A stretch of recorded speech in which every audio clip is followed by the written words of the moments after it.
وہاب ریاض صاحب والے معاملے کو غیر سنجیدہ طور پر ہمیں چندہ نہیں لینا چاہیے۔ یہ ایک سیریس میٹر ہے کہ پنجاب کا وزیر کھیل بنانا ہو یا قومی کرکٹ ٹیم کی سلیکشن کمیٹی کا ہیڈ بنانا ہو،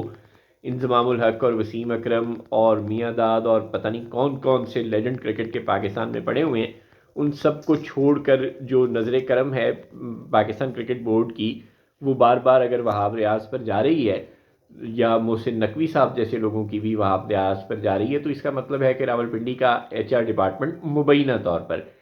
بڑی تیزی سے کام کر رہا ہے، اور اسے بہت اچھی طرح پتہ ہے کہ صرف ایم کیو ایم اور پی ایس پی کا مرجر کرا کر یا باپ پارٹی کے فریکشنز بنا کر اور ان باغی لوگوں کے سر کچل کر اور ایک اچھی سی باپ پارٹی بنا کر اور پھر ان سب کو نون لیگ کے سایہ عاطفت میں جمع کر کے گزارا نہیں ہوگا، کیونکہ پی ٹی آئی کو تو علیحدہ کر ہی چکی ہے اسٹیبلشمنٹ، اور بلا شبہ وہ اس وقت پاکستان کی سب سے بڑی سیاسی جماعت ہے۔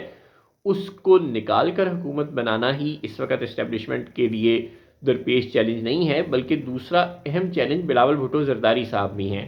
کیونکہ اب جو پلان بن رہا ہے وہ یہ ہے کہ کسی طرح کچھ ایسا جادو ہو جائے، کچھ ایسا کرشمہ ہو جائے، پولنگ ڈے پر کچھ ایسا تھیلوں میں سے نکلے کہ پی ٹی آئی اور پیپلز پارٹی دونوں کے بغیر جناب نواز شریف حکومت بنانے کے قابل ہو جائیں۔ اب یہ کسی معجزے سے کم نہیں ہے اگر ایسا کچھ پاکستان میں ہو جائے گا۔ ہر چند کے اہل قوت کے لیے معجزے دکھانا کوئی مسئلہ نہیں ہے۔ ہم نے دیکھا تھا کہ پرویز مشرف صاحب کے ریفرینڈم میں اضلاع کی آبادیاں اتنی نہیں ہوتی تھیں، اضلاع میں رجسٹرڈ ووٹر اتنے نہیں ہوتے تھے جتنے کہ انہیں ریفرینڈم میں ووٹ پڑ جایا کرتے تھے۔ مطلب فرشتے غیبی امداد لے کر آ جاتے ہوں گے نا، تو وہ اپنے مشرف صاحب کو ووٹ دے جاتے ہوں گے۔ اب بین ہی ایسا سلسلہ ہو سکتا ہے کہ دھاندلی نہ ہو الیکشن میں اور دھاندلا ہو جائے، اور نواز شریف صاحب کو بغیر پی ٹی آئی کی سپورٹ اور بغیر پیپلز پارٹی کی سپورٹ کے ہی اتنے زیادہ ووٹ مل جائیں، عوام اتنے دیوانے ہو جائیں بلوچستان سے لے کر اور سندھ تک نواز شریف صاحب کے، کہ وہ سب انہیں وزیر اعظم بنا دیں۔ لیکن بہرحال اسٹیبلشمنٹ کو بہت اچھی طرح سے پتہ ہے کہ پرانے کارتوس جو ہیں اور چلے ہوئے گھوڑے جو ہیں وہ ان پر اعتبار نہیں کر سکتے۔ کسی بھی وقت نواز شریف صاحب آنکھیں بدل سکتے ہیں، کسی بھی وقت وہ کہہ سکتے ہیں میں ڈکٹیشن نہیں لوں گا۔ اب مطلب بندہ اڑگالوی نہ کرے، کہہ ہی سکتا ہے نا۔ تو ایسے لوگوں سے جن کے پاس بہرحال تجربہ موجود ہے، جو سرگرم چشیدہ ہیں اور جنہیں اپنی مرضی چلانے کی عادت ہو، جو ضدی ہوں اور جو کہہ سکتے ہوں کہ نہیں بھائی میں 3 بار کا وزیر اعظم ہوں تو یار میں تھوڑی جی تو مرضی کرن دو، تو ظاہر ہے مرضی تو راولپنڈی والے کرنے نہیں دیں گے۔ اس لیے وہ نئی بی ٹیمیں، سی ٹیمیں اور ڈی ٹیمیں تیار کرنے میں لگے ہوئے ہیں۔ ایم کیو ایم اور پی ایس پی کو مضبوط کرنے کی کوشش کی جا رہی ہے، فنکشنل لیگ کے ساتھ روابط کو مضبوط کیا جا رہا ہے، اسے سمجھایا جا رہا ہے کہ پی ٹی آئی اور اس طرح کی جماعتوں سے اپنی دوستی کو بالکل ختم کر لے، اور باپ پارٹی کو جمع کیا جا رہا ہے، کبھی توڑا جا رہا ہے، اس میں سے اچھے اچھے بچوں پر مشتمل باپ پارٹی کو ری اسٹرینتھن کرنے کی کوشش کی جا رہی ہے۔ اختر مینگل صاحب سے لے کر شاہزین اکبر بگٹی صاحب، سب کو سمجھایا جا رہا ہے کہ وہ پی ڈی ایم شی ڈی ایم اور مولانا فضل الرحمان شہمان کو چھوڑ دے،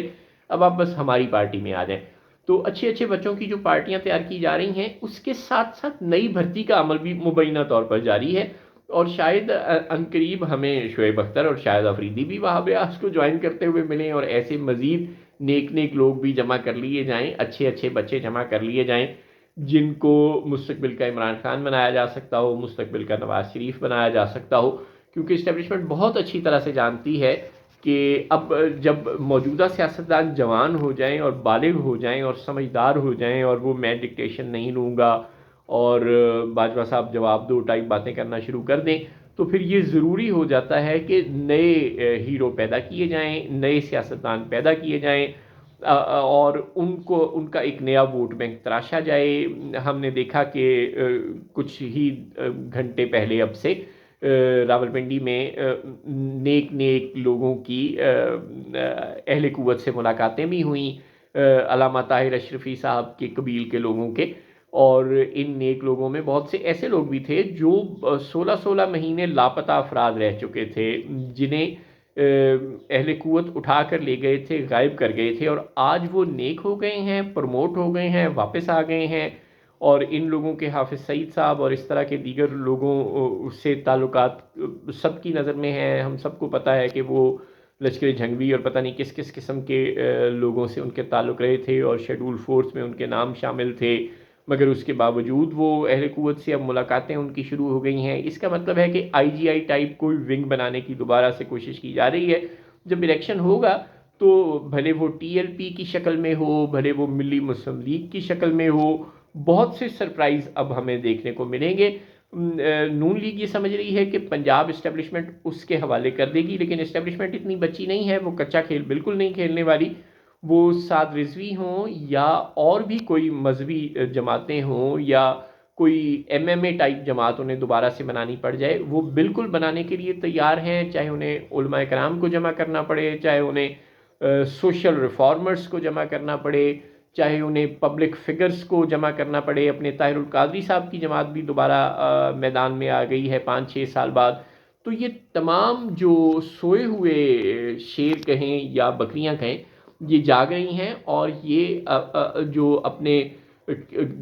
جو رنگ لیڈر ہے، جو رنگ ماسٹر ہیں، آپ سمجھ تو گئی ہوں گے کہ وہ کون ہے، ان کی جانب جمع ہوتی جا رہی ہیں. سب کا رجوع ان کی جانب ہے، اور یہ سب اچھے اچھے بچے جمع ہو کر نئی فورسز ایمرج کرتی ہوئی ہمیں 2024 کے الیکشن میں نظر آ رہی ہیں. ظاہر ہے جب پرانے جو سیاستدان بالغ ہو جائیں اور وہ اسٹیبلشمنٹ کو آنکھیں دکھانا شروع کر دیں،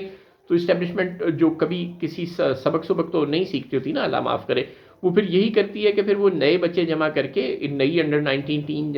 ملا کر اور نئی ٹیمیں تیار کرنے میں لگ جاتی ہے، تاکہ پاکستان جو کہ ظاہر ایک تجربہ گاہ ہے، جس نے ہمیشہ یہاں پہ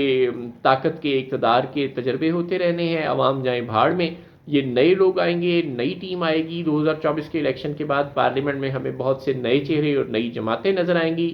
اور پھر یہ جماعتیں عوام پر تجربے کریں گی، مزید معیشت کو ڈبوئیں گی اور مزید بیڑا گرک کریں گی. ہمارے منہ میں کافی ساری خاک، لیکن کم از کم اب تک جو نقشہ نظر آ رہا ہے وہ یہی لگ رہا ہے کہ نئے تجربات سے بھرپور پارلیمان 2024 کے الیکشن کے بعد ہمارے سامنے ہوگی، جس میں بہت سے برج الٹے ہوئے ہوں گے، بہت سے پرانے کھلاڑی مات کھا کر گھر بیٹھ چکے ہوں گے، شیخ رشید ٹائپ ریٹائر ہو جائیں گے لوگ، اور نئے لوگ گیٹ نمبر 4 سے پیدا ہو کر ہمارے سامنے آ جائیں گے.